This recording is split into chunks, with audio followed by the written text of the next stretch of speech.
Welcome to my YouTube channel, Inday Ligaw. Pag-uusapan natin ngayon kung paano natin i-deactivate ang ating Facebook page. Kaya yan. Bago tayo magpatuloy, baka naman hindi ka pa nakapag-subscribe sa aking channel, please subscribe and hit the notification bell button para updated ka sa sunod kong tutorial. Thank you. Click Facebook. Sa right side may 3 lines. Click natin yan. Tapos settings. Scroll up. Click ulit yung settings. Scroll up again. Hanapin natin yung access and control. Click natin yan.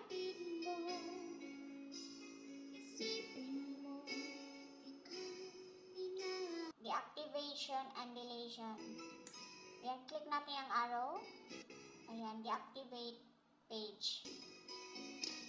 Deactivating and deleting your Facebook page. So, i-deactivate natin. Huwag natin i-delete. Lagay natin yung password natin.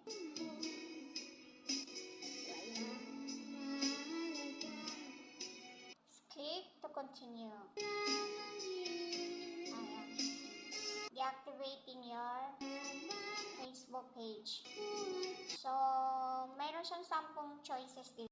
So, ang pipiliin natin is, this is temporary, I'll be back.